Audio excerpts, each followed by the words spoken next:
प्रयाग महाकुंभ न केवल आध्यात्मिक नजरिए से बल्कि आर्थिक नजरिए से भी जो छाप छोड़ा है वे आने वाले वक्त में शायद ही मिट सके।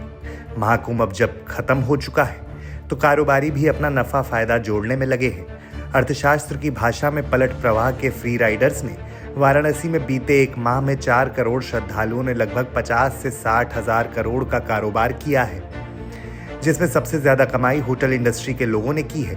होटल इंडस्ट्री के लोगों का खुद मानना है कि जितना वे अपने सीजन के 5 पीक माह में कमाते हैं उतना वे महाकुंभ के 1 महीने में कमा चुके हैं। और तो और ये सिलसिला होली तक थमता नहीं दिख रहा, क्योंकि होटल्स रूम की बुकिंग होली के लिए अभी से शुरू हो चुकी है।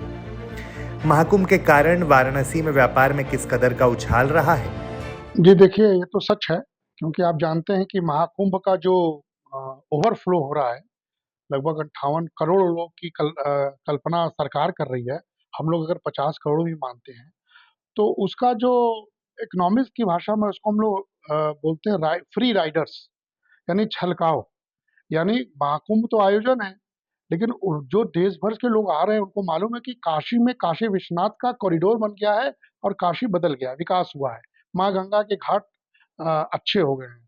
तो काशी में पर्यट प्रवाह और अयोध्या में पर्यट प्रवाह और हमारे विंध्यावासिनी में 3 जगह पर्यट प्रवाह हो रहा है, जिसका बहुत बड़ा हिस्सा अयोध्या जा रहा है और उसके बाद काशी का नंबर है। हम लोग आकलन कर रहे हैं कि लगभग 4 करोड़ लोग इस दौरान टोटल मेला भर में अगर बनारस में पर्यट प्रवाह के रूप में आए हैं, तो हमने ई रिक्शा, वेंडर्स, कुछ छोटे दुकानदार, कुछ रेस्टोरेंट, कुछ पेइंग गेस्ट हाउस, ऐसे जगहों पर हम लोगों ने कुछ सर्वे का काम भी किया था। तो हम लोगों ने ये देखा है कि चूंकि बनारस की जनसंख्या तो अर्बन जनसंख्या तो लगभग मान लीजिए 15 से 17 लाख होगी, लेकिन एक साथ उसी दौरान एक साथ एक समय में एक दिन में लगभग 10 से 12 लाख लोग और इकट्ठा हो जा रहे हैं, तो डिमांड बढ़ गई। महाकुंभ प्रयागराज में था, लेकिन इसका अच्छा असर 3 दूसरे तीर्थ स्थलों पर भी देखा गया, जिनमें वाराणसी, अयोध्या, विंध्याचल शामिल है। इन तीनों शहरों में लगभग 4 करोड़ श्रद्धालुओं के आने का अनुमान है। ई रिक्शा वेंडर्स, छोटे दुकानदार, रेस्टोरेंट और पेइंग गेस्ट हाउस जैसे जगहों पर उनकी ओर से सर्वे का काम किया गया, जिससे ये नतीजा आया कि बनारस की अर्बन 15-17 लाख जनसंख्या के अलावा जो प्रतिदिन 10-12 लाख लोगों के आ जाने से डिमांड बढ़ गई, तो होटल 2,000 रुपए का था वो 8,000 रुपए का हो गया। वहीं पर्यटन उद्योग से जुड़ा यह दावा किया जा रहा है कि महाकुंभ के पलट प्रवाह का आभास लोगों को था, जिसके चलते बहुत तेजी से वाराणसी में होम स्टे और पेइंग गेस्ट हाउस खुल गए। पहले त्योहारों या फिर लगन के समय ही रश दिखता था, लेकिन ये पहली बार ऐसा देखने को मिला कि विगत 1 महीने से रूम की क्राइसिस हो गई। महाकुंभ का पलट प्रवाह आ रहा है, ये इंडस्ट्री के लोगों को पहले से आभास था। तो विगत 6 महीने में काशी में बहुत तेज़ी से होम स्टेज और पीजीज खुल गए। इनके होटल्स थे वो भी कोशिश कर रहे थे कि मैं महाकुंभ के पहले तैयार कर लें।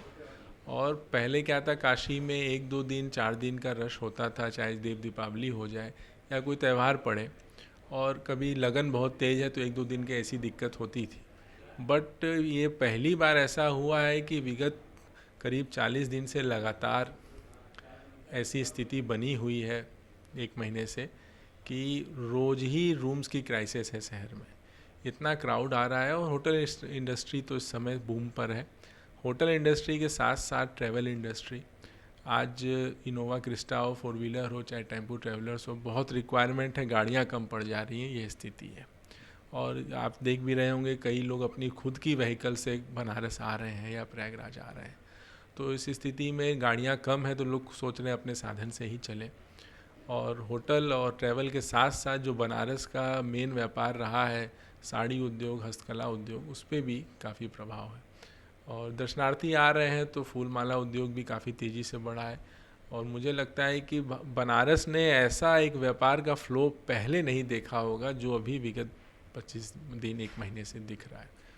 होटल और टूर एंड ट्रैवल से आप जुड़े हैं जी। तो होटल लगभग बनारस में कितने हैं और लगभग कितने का व्यापार इन 1 महीने में हो या 1.5-2 महीने में हो गया? देखिए, लगभग 1,000-1,200 के आसपास होटल्स और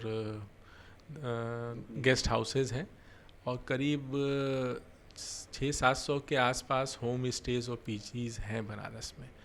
और ऐसे एग्जैक्ट एस्टिमेट तो काफ़ी टफ है, बट मेरा ये मानना है कि जो एक एवरेज ऑफ बिज़नेस 6 महीने में होता था काशी में, जो हम लोग का सीज़न होता था अक्टूबर, नवंबर, दिसंबर, जनवरी, फरवरी, मार्च, ये पीक सीज़न पर्यटन का माना जाता है। तो लगभग 5 महीने का कारोबार 1 महीने में ही हुआ है काशी में। लगभग कितने का कारोबार, कुछ अंदाजा? लगभग अगर हम लोग अंदाज़ा लगाएं तो 2000 करोड़ के आसपास होटल और पर्यटन उद्योग का कारोबार का अनुमान है। वहीं पलट प्रवाह के दौरान वाराणसी से खादान भी बहुत तेजी से खर्च हुआ। पूर्वांचल की सबसे बड़ी खादान मंडी विश्वेश्वरगंज भैरवनाथ व्यापार मंडल के अध्यक्ष प्रतीक गुप्ता ने बताया कि उनकी मंडी से पूर्वांचल के न केवल सभी जिलों बल्कि बिहार तक सप्लाई होती है, चाहे किराना, तेल, घी, गल्ला हो या फिर चीनी हो। पलट प्रवाह की वजह से सेल बढ़ी है। दिक्कत ये भी हुई है कि मंडी से अन्य जगहों तक सप्लाई करने में काफी दिक्कत होती रही थी। महाकुंभ में प्रयागराज सबको मालूम है, वो काशी और अयोध्या भी जा रहे हैं। तो जो पलट प्रवाह हो रहा है तो उसमें तो सेल बढ़नी ही बढ़नी है। हाँ, थोड़ी परेशानी हम लोग को ये हो रही है कि हम लोग के माल का आवागमन सुचारू रूप से नहीं हो पा रहा है भीड़ के मद्देनजर रखते हुए, मगर बिक्री हम लोगों की टेढ़ी हुई है। जो बिक्री हम लोग की दोगुनी होनी चाहिए थी, मगर 1.5 गुना बढ़ी। जैसे 20 ट्रक अमूमन आटा बिकता था पर डे, तो वो 30 से 35 ट्रक हो गया है। ये हो रहा है। उसी तरह अ, अन्य जो खाद्य सब में जैसे तेल अगर मान लीजिए 30 ट्रक डेली बिकता था, तो इस समय 45 ट्रक हो गया है। तो ऐसे ही हर चीजों में आप बढ़ाएंगे। चीनी अगर 10 ट्रक रोज बिकती थी, तो वो 20 ट्रक हो गई, 15 ट्रक हो गई है। मतलब सब मिला जुला के 1.5 गुना जो है वो बढ़ा है। व्यापार कितना बढ़ गया है? रुपयों में बात करें तो रुपये में बात मान के चलिए, मोटा मोटी अगर 50 करोड़ रुपया डेली अगर अपने मार्केट में अगर बिक्री थी, तो इस समय 75 से 80 करोड़ रुपए की बिक्री होगी।